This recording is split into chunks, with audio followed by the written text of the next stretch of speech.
नमस्ते स्टूडेंट्स, मैं विक्रम कुमार यादव आज आपके लिए लेकर आया हूँ एक बहुत ही अच्छा और इम्पोर्टेंट टॉपिक जो है अपना बीएससी फर्स्ट ईयर का मैकेनिक्स फर्स्ट पेपर का फर्स्ट यूनिट है। यूनिट का नाम है रूपांतरण समीकरण। यूनिट का नाम है मेरे पास रूपांतरण समीकरण। देखिए स्टूडेंट्स, आगे अगर इस बुक की मैं बात करना चाहूँ तो एग्ज़ाम की दृष्टि से बुक बहुत इंपॉर्टेंट है। ओके, फर्स्ट टॉपिक का नाम है निर्देश तंत्र। देखिए निर्देश तंत्र क्या होता है। जैसे मान लीजिए कोई कण है वो यहाँ पर उपस्थित है।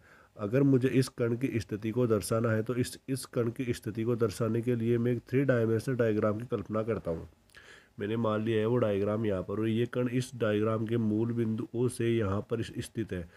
जैसे मान लिया मैंने इस बिंदु P पर स्थित है और इस बिंदु P के निर्देशांक है x, y और z। ओके, तो देखिए यहाँ पर इस बिंदु P के इस बिंदु P की स्थिति को बताने के लिए इस अपन तंत्र का उपयोग ले रहे हैं। वो तंत्र ही है अपना निर्देश तंत्र। ओके स्टूडेंट्स, आइए पढ़ते हैं इसको। तो देखिए वह निकाय या पिंड जिसके सापेक्ष कण की स्थिति को व्यक्त किया जाता है उसे निर्देश तंत्र कहते हैं। ओके, वह निकाय या पिंड जिसके सापेक्ष कण की स्थिति को व्यक्त किया जाता है उसे निर्देश तंत्र कहते हैं। ये निर्देश तंत्र दो प्रकार के होते हैं। पहला निर्देश तंत्र जड़त्वीय निर्देश तंत्र। जड़त्वीय निर्देश तंत्र कौन सा होता है, देखो पढ़ते हैं इसको। या फिर मैं बात करूं जड़त्वीय निर्देश तंत्र की सिंपल सी भाषा में समझाना चाहूँ तो ऐसा निर्देश तंत्र जिसमें वेग है वो नियत होता है, मतलब त्वरण उत्पन्न वहाँ पर नहीं होता है। जैसे मान लो कोई निर्देश तंत्र गति कर रहा है या कोई व्यक्ति गति कर रहा है, अगर वो समान वेग से गति कर रहा है तो ऐसा निर्देश तंत्र है वो जड़त्वीय निर्देश तंत्र कहलाता है। आइए पढ़ते हैं। यदि किसी कण पर कोई बाह्य बल आरोपित नहीं किया गया हो तो वह निर्देश तंत्र जिसके सापेक्ष कण की स्थिति त्वरण रहित दिखाई दे। त्वरण रहित मतलब उसमें त्वरण उत्पन्न नहीं होना चाहिए, तो ऐसा निर्देश तंत्र कहलाता है जड़त्वीय निर्देश तंत्र। ओके, तो देखो माना किसी वस्तु पर आरोपित बल है वो F है, तो अपन जानते हैं न्यूटन की गति के द्वितीय नियम से कि F बराबर होता है ma। F बराबर ma बराबर 0, ये नियत होना चाहिए। ओके, एक को यहाँ पर मैंने d2x अपॉन dt2 लिख दिया है। आगे देखिए, अपन जानते हैं कि वेग नियत है।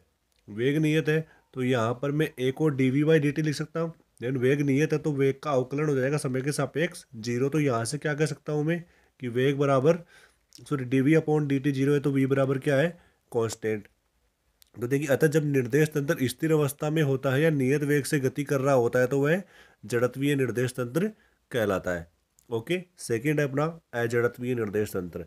ये क्या होता है, देखो यहाँ पर आया था कि त्वरण कण की गति है वो त्वरण रहित दिखाई देनी चाहिए, लेकिन यहाँ पर इसमें थोड़ा सा चेंज हो जाएगा, कण की गति है वो त्वरण सहित दिखाई देनी चाहिए। ओके स्टूडेंट्स, आइए पढ़ते हैं। देखो जब किसी पिंड या वस्तु पर कोई बाह्य बल आरोपित नहीं करते हैं परंतु निर्देश तंत्र के सापेक्ष उस पिंड या वस्तु की गति त्वरण सहित दिखाई देती है तो ऐसे निर्देश तंत्र को अपन अजड़त्वीय निर्देश तंत्र कहते हैं।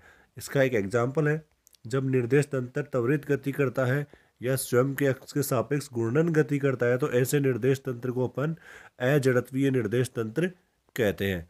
आगे देखिए, जड़त्वीय और अजड़त्वीय निर्देश तंत्र में अंतर। जड़त्वीय और अजड़त्वीय निर्देश तंत्र में अंतर, कुछ अंतर मैं यहाँ पे दे रहा हूँ। वैसे तो बहुत से अंतर है लेकिन मैंने यहाँ पर दो इंपॉर्टेंट अंतर लिखवा दिए हैं। पहला अंतर क्या है, इसमें न्यूटन की गति के प्रथम और द्वितीय नियम लागू होते हैं और अजड़त्वीय निर्देश तंत्र में न्यूटन की गति के प्रथम और द्वितीय नियम लागू नहीं होते हैं। सेकंड क्या है, जब कोई निर्देश तंत्र स्थिर अवस्था में हो या नियत वेग से गति कर रहा हो तो वह जड़त्वीय निर्देश तंत्र होगा। और इसमें अजड़त्वीय में क्या देता हूँ, इस निर्देश तंत्र में कण गति न करते हुए भी त्वरित गति अनुभव करता है। ओके स्टूडेंट, उम्मीद करता हूँ आपको ये वीडियो समझ में आया होगा।